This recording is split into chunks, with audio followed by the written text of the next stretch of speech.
శ్రీమాత్రే నమ. జయ గురు దత్తాత్రేయ నమ. వృశ్చిక రాశి వారికి శని గోచారరీత్యా జూలై 27 నుంచి వక్రగమనం పొంది డిసెంబర్ 11వ తారీఖు వరకు వక్రగమనంలో ఉండడం జరుగుతుంది. అంటే సుమారు 138 రోజులు అటు ఇటుగా శని సర్వస్వతంత్రుడై వక్రగమనంలో మరి వృశ్చిక రాశి వారికి పంచమ స్థానంలో సంచరించడం జరుగుతుంది. సో ఇది జాతకుడు సరైనటువంటి నిర్ణయాలు తీసుకోవడంలో ఇబ్బంది పడుతుంటాడు. ఉద్యోగపరంగా చాలా ఇబ్బందులు ఎదుర్కోవడం జరుగుతుందన్నమాట. ఎప్పుడు ఉద్యోగం ఉంటుందో ఎప్పుడు పోతుందో తెలియదు. అలాగే అధిక ధనాశ పొందడం వల్ల ఈ స్పెక్యులేషను, షేర్ మార్కెట్, జోదం అటువంటి వాటిలో నష్టపోవడం జరుగుతూ ఉంటుంది. ప్రధానంగా వివాహ విషయాలు వాయిదా పడుతుంటాయి. ప్రేమికుల మధ్య ఎడబాటు, బ్రేకప్లు వస్తుంటాయి. పిల్లలు మిమ్మల్ని అర్థం చేసుకోలేకపోతుంటారు. మీరు సంతానానికి సరైన ఫీడింగ్ ఇవ్వలేకపోతుంటారు. అలాగే తండ్రి కొడుకుల మధ్య కొద్దిపాటి అభిప్రాయ భేదాలు కనబడుతుంటాయి. సో ఇవన్నీ ప్రస్తుతం శని మీకు పెడుతున్నటువంటి కష్టాలు అనుకోవచ్చు, ఇబ్బందులు అనుకోవచ్చు. అయితే మరి వక్రగమనం పొంది స్వతంత్రుడై మరి వెనకనున్నటువంటి 4వ భావం మీద కూడా తన ప్రభావాన్ని చూపడం జరుగుతుంది. అంటే మీకు ఈ చతుర్థ భావం అంటే ఏదైతే సుఖస్థానం ఉందో, ఏదైతే మీకు అర్ధాష్టమ శని అంటారో, మరి తిరిగి మళ్ళా రాబోయే 138 రోజుల్లో మీకు కొంత ఇబ్బంది పెట్టడం జరుగుతూ ఉంటుంది. అంటే దాన్ని మీరు పాజిటివ్గా కూడా మార్చుకోవచ్చు. అది మీ యొక్క క్రమశిక్షణతో. మరి విద్యార్థులు ఎవరైతే ఉన్నారో వారు 100% విద్యలో ఎక్కువ కష్టపడవలసి ఉంటుంది. లేదంటే కొన్ని బ్రేకప్స్ లాంటివి రావచ్చు. ఎగ్జామ్స్ గట్రా రాసినప్పుడు జాగ్రత్తగా కాన్సన్ట్రేట్గా పెట్టకపోతే సరైనటువంటి మార్కులు రాకపోవచ్చు. అందువల్ల విద్యార్థులు ఇంపార్టెంట్గా క్రమశిక్షణతో ఉండాలి. ఏదైనా హాస్టల్లో కానీ రెసిడెన్షియల్ పాఠశాలలో చేరి మరి అక్కడ విద్య అభ్యసించడం వల్ల వారు కొంతవరకు తల్లిదండ్రులకి నష్టం రాకుండా, కష్టం కలగకుండా మీరు మంచి ఫలితాలు ఇవ్వగలుగుతారు. ఇక ప్రధానంగా స్థిరాస్తి సంబంధించిన విషయాల్లో మీరు చాలా కాలంగా ఈ స్థిరాస్తి అమ్మాలి అనుకున్న వాళ్ళు ఈ సమయంలో మీ స్థిరాస్తి అమ్మే అవకాశం ఉన్నది. అలాగే స్థానచలనం కలిగే అవకాశం ఉంటుంది. అది విదేశం వెళ్ళొచ్చు, ఇతర రాష్ట్రం వెళ్ళొచ్చు, అదే అది అదృష్టవశాత్తు కాదు, మీకు లాభం కలిగి కాదు. తప్పనిసరి పరిస్థితుల్లో ఉన్న చోటుని వెకేట్ చేసి వేరొక చోటకి మారవలసి ఉంటుంది. అలాగే మీ యొక్క స్థిరాస్తి నష్టపోయే అవకాశం ఉంది. అది బ్యాంక్ యాక్షన్ ద్వారానో, ఇతరులు స్వాధీనం చేసుకోవడమో, కబ్జా చేయడమో, ఈ విధంగా స్థిరాస్తి పోగొట్టుకునే అవకాశం ఉన్నది. అలాగే తల్లిగారితో విభేదాలు కానీ, తల్లిగారికి అనారోగ్యం కలగడం కానీ, ఇటువంటి ఇబ్బందులు మీకు రావడం జరుగుతుంటుంది. అంటే ఒక విధంగా చెప్పాలంటే 4వ భావ ఫలితాలు. జీవితం ఎప్పుడు నిరాశ నిస్పృహలతో నడుస్తుంటుంది. సంతోషం అన్నదే ఉండదు. విద్యా సంబంధించిన విషయాల్లో అనుకూలత ఉండదు. వాహనాలు ఇబ్బంది పెడుతుంటాయి. స్థిరాస్తి సంబంధించిన ప్రాబ్లమ్స్ వస్తుంటాయి. ఇల్లు కొనాలని ఎంత ప్రయత్నం చేసినా సరైన గృహం దొరకపోవడం, మీరు నివసిస్తున్న గృహంలో కూడా అనేక సమస్యలు, ఇవన్నీ కూడా అంటే ఓన్లీ శని వల్లే కాదు, అక్కడ ఆల్రెడీ రాహు ఉండడం వల్ల ఇది మరింత ఎక్కువ ఫలితాన్ని ఇవ్వడం జరుగుతుంది. ఈవెన్ వివాహ జీవితం సౌఖ్యంగా ఉండాలన్నా కూడా చతుర్థ భావం అనుకూలంగా ఉండాలి. ఉద్యోగం కరెక్ట్గా ఉండాలన్నా చతుర్థ భావం కరెక్ట్గా ఉండాలి. చాలా సందర్భాల్లో 4వ భావం అంటే చంద్రుడు, కర్కాటక రాశి చంద్రుడు కాబట్టి అంటే కామన్గా ఇవన్నీ అక్కడ యాక్టివేట్ అవుతుంటాయి. అది మదర్ మీద ప్రభావం చూపుతుంది, అలాగే ఉద్యోగం మీద ప్రభావం చూపుతుంది, మీ మనశ్శాంతి మీద ప్రభావం చూపుతుంది, ఈవెన్ మీ క్యారెక్టర్ మీద కూడా ప్రభావం చూపుతూ ఉంటుంది.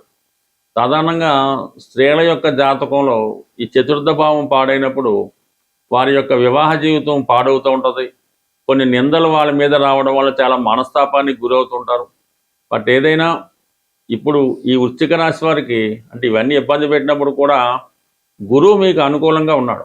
గురువు భాగ్యస్థానంలో ఉండి మీ యొక్క రాశిని వీక్షిస్తున్నాడు, అలాగే శని భగవాన్ని కూడా వీక్షిస్తున్నాడు. కాబట్టి మీరు 99% ఇప్పుడు చెప్పిన ఫలితాలు ఏమీ రాకుండా కేవలం దైవ బలంతో గురువుకి పరిహారం చేసుకొని శని భగవానికి పరిహారం చేసుకుంటూ అత్యంత క్రమశిక్షణతో నియమ నిబంధనలతో మనసు కల్లోలపరచకుండా ప్యూర్గా ఉన్నటువంటి మనసు, చాలా ప్రశాంతమైన మనసుతో ఆనందంగా ఉన్నప్పుడు బట్ ఏదైనా శని భగవాన్ ఒక కష్టాన్ని ఇస్తే అది మరొక కష్టంతోనే పోతుంది తప్ప అంత సునాయాసంగా పోదు. కాబట్టి ఆ కష్టాన్ని మీరు స్వీయ క్రమశిక్షణ ద్వారా చేయడం వల్ల కంప్లీట్గా శని మీకు అనుకూలుడై ఉండడం జరుగుతుంది.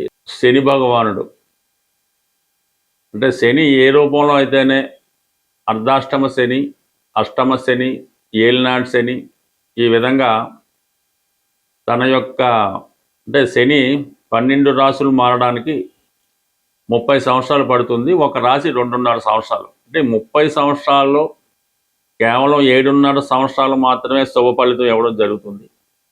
మిగతా 22 సంవత్సరాలు కూడా జాతకుని ఏదో విధంగా ఏదో భావాన్ని బట్టి ఆ క్రమశిక్షణతో స్ట్రగుల్ ఇవ్వడం జరుగుతుంటుంది. అయితే శని పెట్టినటువంటి ఇబ్బందులు, అంటే శని ఇబ్బందులు అనడం కన్నా శని ఇచ్చే అవకాశాలు ఉపయోగించుకోవడం అన్నది చాలా ఈజీ మాట.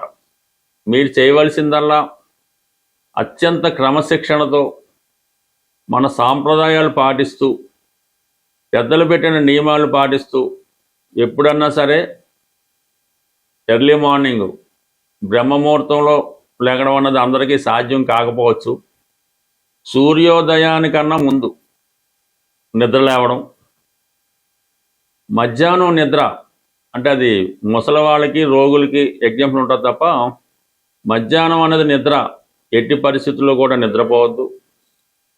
ఈ విధంగా ముందు ఈ క్రమశిక్షణ పాటించడం, ప్రతిరోజు కూడా మీ యొక్క కుల ఆచార ప్రకారం దైవనామస్మరణ చేసుకోవడం, కుటుంబంలో పెద్దల్ని గౌరవించడం. అంటే మెయిన్గా శని యొక్క మీకు ఎంత ఇబ్బంది పడి జన్మశని అయినా అవనవండి, అప్పుడు మీరు ఏం చేయాలంటే అనాథ శరణాలయంలో ఉన్నటువంటి వృద్ధులు, ఇప్పుడు చాలామంది అక్కడ చేయించేస్తున్నారు కదా, అక్కడ ఉన్నటువంటి వృద్ధుల్ని అంటే సేవించడం అంటే పూర్వంలాగా ఏమి కాళ్ళు నొక్కడం అదేం చేయక్కర్లేదు.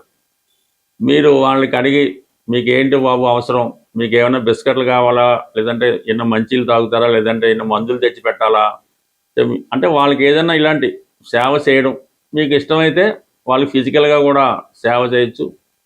ఈ అంటే మరి ఈ సత్యసాయిబాబా ఉన్నప్పుడు ఈ నారాయణ సేవ అని వాళ్ళు ఈ బాబా డెవోటీసు ప్రతి వారం ఈ నారాయణ సేవని చేస్తుండేవారు, ఈ సత్యసాయిబాబా డెవోటీస్ వాళ్ళు. సో అది కూడా వాళ్ళకి అంటే బాబా వారు ఆ విధంగా వాళ్ళతో చేయించి వారి యొక్క శనిని యాక్టివేట్ చేయించి వాళ్ళకి మంచి మార్గంలో నడపడానికి అవకాశం ఇస్తుండేవారు ఆయన బాబా గారు.